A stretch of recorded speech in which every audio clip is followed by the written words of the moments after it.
Welcome to 5Q4, where the Oshkosh Examiner poses 5 questions for a local newsmaker. Hi, this is Miles McGuire from the Oshkosh Examiner, and we have with us today Dr. Bryan Davis, who has just been appointed to be the new superintendent of the Oshkosh Area School District.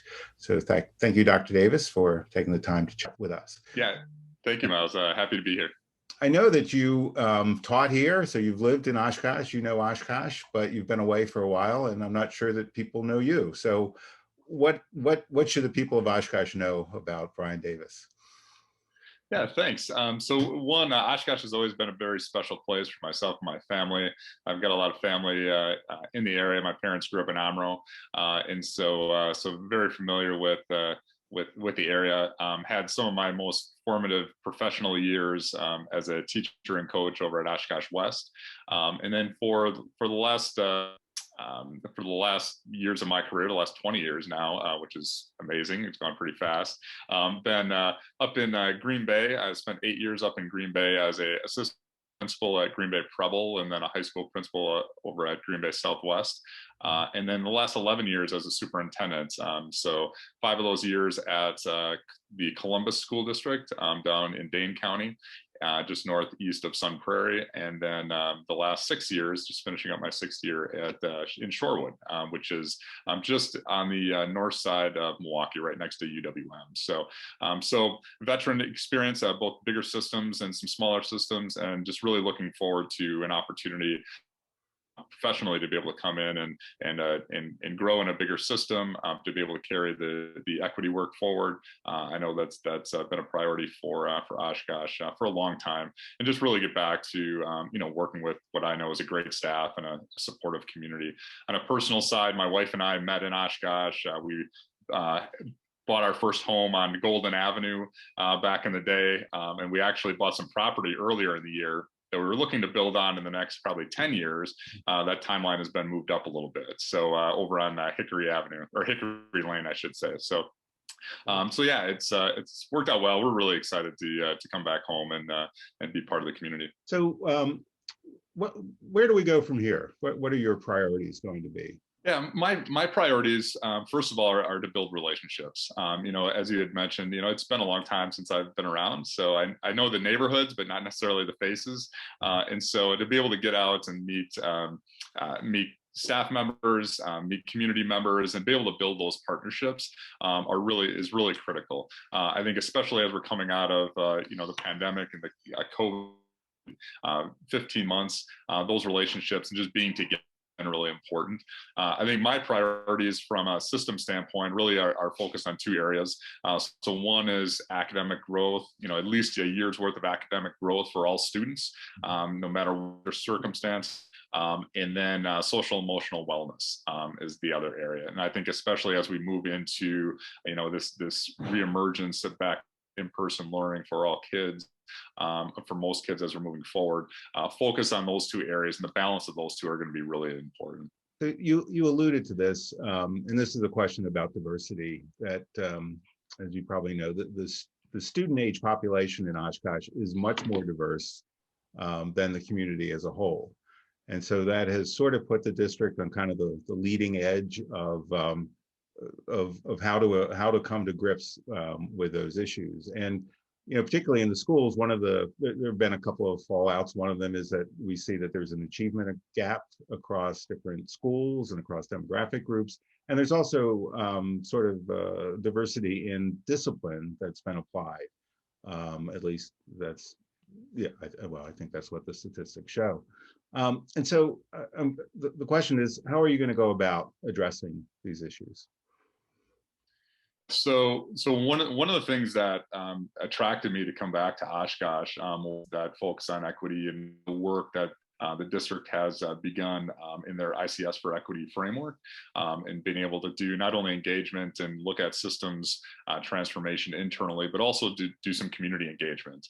So that's something similar that we've been doing here in actually last night. Just finished up with our 4th Community Ally Academy in the ICS programming. So, they use a research-based approach that's been proven over the last 40 years of research and practitioners over the last 20 years to really look at systems to make sure that we're supporting whether they be academic systems and curriculum development or discipline systems to be able to make sure that we're providing and equitable opportunities for all kids, I think is really important. So I'm looking forward to just engaging with where the district is at this point, to listen, get out, listen to families, listen to stakeholders that may have some concerns, and be able to bring that back to our employees in the district to be able to look at those systems can be modified and what supports we need. I know some of the work that we've done here historically, and I've done a lot of academic work and looking at specifically racial, and we call them opportunity gaps. The kids and families just haven't had the opportunities historically in some cases to be able to achieve. So putting the onus back on the system. We've looked at some work with Claude Steele. So there's a book called Whistling Vivaldi that Claude Steele, who by training was a psychologist, but wrote a lot about kind of identity work. So stereotype threat is one of the things that he had developed through his work. And that really calls for, in the kind of punchline of his work, is looking at really two areas that you need to close those opportunity gaps. So one is high quality instruction. So there's no replacement for a great teacher and high quality instruction.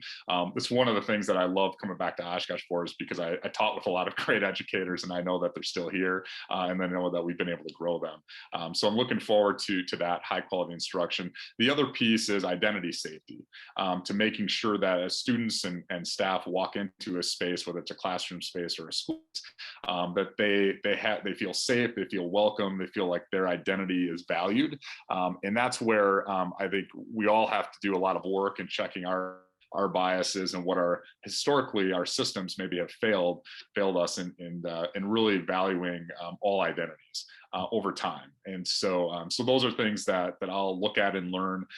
Again, my style is to be able to come in and listen and look and learn before we can really put any initiatives forward. And in the meantime, really supporting the ICS work and the good work that's been done through the strategic plan, which is set through 2020. That's how I would approach it. And then the next question is about money.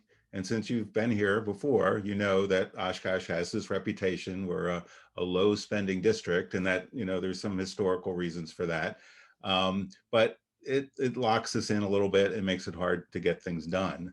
And so the question is, how do you address that? Is everything going to need a bigger injection of money, or are there ways to make the best of what we already have here?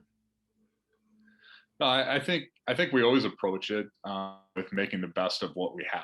I think that's from my experience in Oshkosh, that's always been something that we're as efficient as possible. That a lot of that has to do with what does our forecasting and strategy look like to make sure that we're building what I had as fiscal capacity within the system. So using your resources to make sure that they match up with what your strategic targets are. For us, it's improving student learning through that academic growth and social emotional wellness. So how are we using the resources that we have to be able to make sure that we're leveraging that in particular places that are going to be high impact? We can spend money in a lot of different places, but certain strategies or certain ways that are going to have kind of higher impact specifically on student learning than others. So let the research guide us in that and what our experiences are in Oshkosh and be able to work through that. Now, that being said, I also don't want to say that we're not going to advocate for higher spending and more money, because we do know that money, can be something that can help us leverage, have a higher impact for students. I think we're certainly in that context. We're kind of at ground zero of that right now with the work that's come out of the Legislative Fiscal Bureau this past week on $4 billion worth of taxing income that is coming in, and so I think specifically when you look at special education reimbursements at the state level, that's been moved from 28% reimbursement to 30% reimbursement. That is just such a menial amount.